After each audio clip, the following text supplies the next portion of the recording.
सावळ्याची जणू सावली या मालिकेचा येणारा भाग फार इंटरेस्टिंग होणार आहे. मित्रांनो, सावलीने सारंगला न सांगताच स्टुडिओमध्ये जाऊन गाणं गायलेलं आहे. तिने एका कंपनीच्या ॲडव्हर्टाइजमेंटसाठी गाणं गायलेलं आहे आणि ज्यावेळेस ती स्टुडिओच्या बाहेर येते त्यावेळेस मात्र इकडे ऐश्वर्याने तिचा पाठलाग केलेला असतो. हे सावलीला याची काही सुद्धा कल्पना नसते.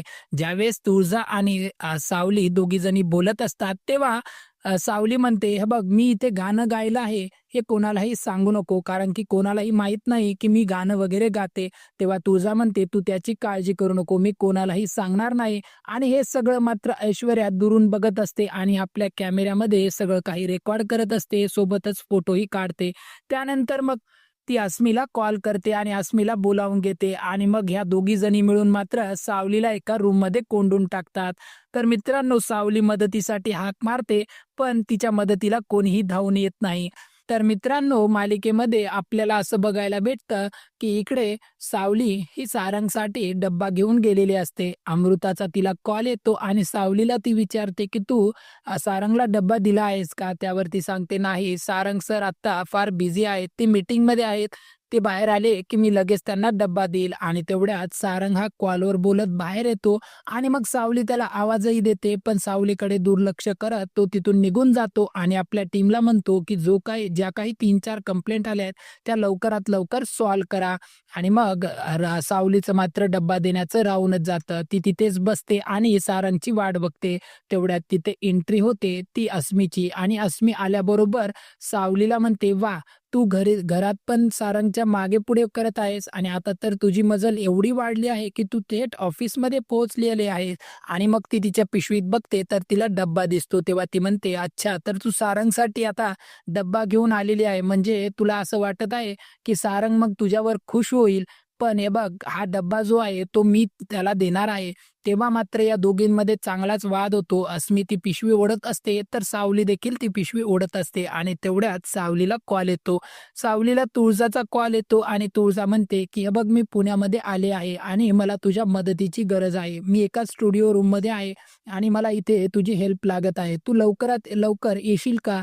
त्यावेळेस मात्र सावली म्हणते, "ठीक आहे, मी तिकडे पोहोचत आहे." आणि मग सावली अस्मीजवळ जाते आणि म्हणते, "हे बघ, एक काम कर, तूच हा डब्बा सारंग सरांना दे. कारण की तसंही सारंग सरांना ज्यावेळेस तू डब्बा देशील, त्यावेळेस सारंग सर तुला विचारतीलच, की तू स्वयंपाक केव्हापासून शिकली आहेस आणि मग त्यांना कळून जाईल, की हा डब्बा मीच दिला आहे. त्यामुळे तू बिनधास्त हा डब्बा त्यांना दे. मी तर निघाले."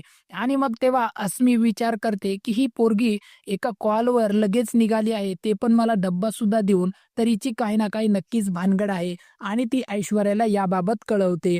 त्यानंतर आपण बघतो, की सावली ही ऑफिसमधून निघते. कोणालाही ती सांगत नाही, तशीच निघते आणि मग ती पोहोचते स्टुडिओमध्ये. इकडे तुळजा तिची वाट बघत असते. तिथे गेल्यानंतर ती त्यांना गाणं शिकवते, की कशा पद्धतीने स्टुडिओमध्ये गायचं असतं आणि चाल वगैरे पण त्यांना अरेंज करून देते.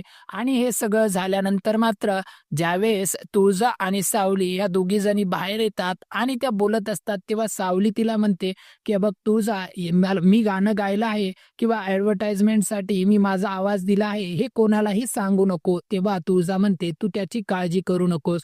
आणि मग हे सगळं काही बोलणं मात्र इकडे सावलीचा पाठलाग करत असलेल्या ऐश्वर्याने ऐकलेलं असतं आणि ती लांबूनच त्यांचा व्हिडिओ देखील बनवते आणि फोटो देखील काढते. आता ऐश्वर्याच्या हाती चांगलाच मोठा पुरावा लागलेला आहे. ती त्याबाबत अस्मीला कॉल करून सांगते. तर मित्रांनो, मग आता अस्मी आणि ऐश्वर्या मिळून दोघी जणी एक प्लॅन करतात आणि ज्यावेळेस सावली इकडे येते, त्यावेळेस सावलीला या दोघी जणी एका रूममध्ये कोंडून टाकतात. सावली खूप मदतीसाठी आवाज देते, पण तिथे कोणीही नसतं आणि त्या दोघी जणी तिथून निघून जातात. तर दुसरीकडे मित्रांनो, आपण बघतो की राजू ही आपल्या हळदीचे सॅम्पल दाखवण्यासाठी तिलोत्तमाच्या कंपनीकडे पोहोचलेली असते. तेवढ्यात तिला वॉचमन थांबवतो आणि विचारणा करतो. तेव्हा ती सांगते, "मी सारंग सरांना आणि तिलोत्तमा मॅडमला भेटण्यासाठी आली आहे. माझी त्यांच्यासोबत मीटिंग आहे." तर इकडे मात्र राजकुमारचा काही वेगळा डाव असतो. राजकुमार पटकन कॉल लावतो. त्याच्या सहकार्याला तो म्हणत असतो, की "तुम्ही ज्या 3-4 कंप्लेंट आल्या होत्या, त्या सॉल्व्ह सुद्धा केल्या नाहीत. त्यामुळे मला आज मीटिंगमध्ये सगळ्यांसमोर ओरडा खावा लागलेला आहे आणि आज कोणकोणत्या मीटिंग आहेत त्याची लवकर मला लिस्ट पाठवा." आणि तेव्हा त्याचा सहकारी सांगतो, की "एक वेंडर आले आहेत, त्यांना मी तुमच्या कॅबिनमध्ये पाठवतो. आणि मग सूर्यकुमार त्या वेंडरची वाट बघत असतो. तेवढ्यातच तिथे राजू पोहोचतो आणि राजू ज्यावेळेस दरवाजा उघडते त्यावेळेस राजकुमार बघतो. तिच्या अवताराकडे बघून तो तिला म्हणतो, की "आत्ताच क्लीनिंग करायची नाहीये. आता महत्त्वाचे वेंडर आमच्याकडे येत आहेत. त्यामुळे तुम्ही नंतर या." तेव्हा ती सांगते, की "मीच ती वेंडर आहे. मी हळदीचे सॅम्पल दाखवण्यासाठी आली आहे." त्यानंतर तो तिला बसवतो आणि मग तेव्हा ती विचारते, की "तुम्ही कोण आहात?" तेव्हा तो सांगतो, "मी या कंपनीचा मालक आहे." मग तेव्हा ती सांगते, की "मला फक्त तिलोत्तमा मॅडमलाच बोलायचं आहे." हे ऐकल्यानंतर राजकुमारला राग येतो आणि मग राजकुमार तिला खूप बेइज्जत करतो. तिला तिची लायकी काढतो. त्यानंतर तिचा हात शाईने भरलेला असतो. राजकुमार तिला आपल्या ऑफिसमधून हाकलून देतो. तेवढ्यातच तिथे एंट्री होते ती तिलोत्तमाची आणि मग तिचा नकळत हात तिलोत्तमाच्या साडीला लागतो. त्यामुळे तिलोत्तमा भयंकर चिडते आणि मग म्हणते, की "ही पोरगी कोण आहे आणि आपल्या ऑफिसमध्ये काय करत आहे?" त्यावर राजकुमार एकाचे 2 करून तिला सांगतो. त्यामुळे तिलोत्तमाचा गैरसमज होतो आणि तिलोत्तमा मग पोलिसांना बोलवते आणि तिच्या हाताला धरून मात्र तिला ऑफिसच्या बाहेर मात्र हाकलून देते.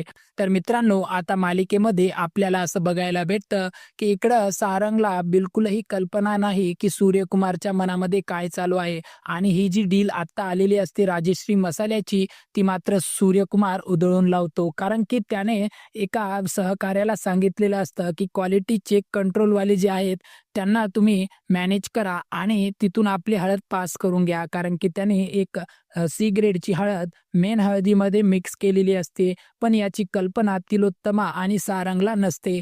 तर मित्रांनो, मग ज्यावेळेस आता राजश्री मसालेवाले तिथं येतात, त्यावेळेस सूर्यकुमार मोठ्या चतुराईने त्यांना तिथून हाकलून देतो. पण मात्र तिथे सावली त्यांना वाचवते आणि परत एकदा सारंग आणि राजश्री मसाले यांची ती राजू जी आहे त्यांची भेट घडवून आणते आणि सर्व हकीकत ज्यावेळेस सारंगला कळते, त्यावेळेस मात्र सारंग हा सूर्यकुमारवर चांगला चिडतो. आणि मित्रांनो, तिलोत्तमाला देखील हे सत्य आता लवकरच समोर येणार आहे आणि राजकुमारचा मात्र चेहरा आता सगळ्यांसमोर येणार आहे आणि तेही आणणार आहे सावली.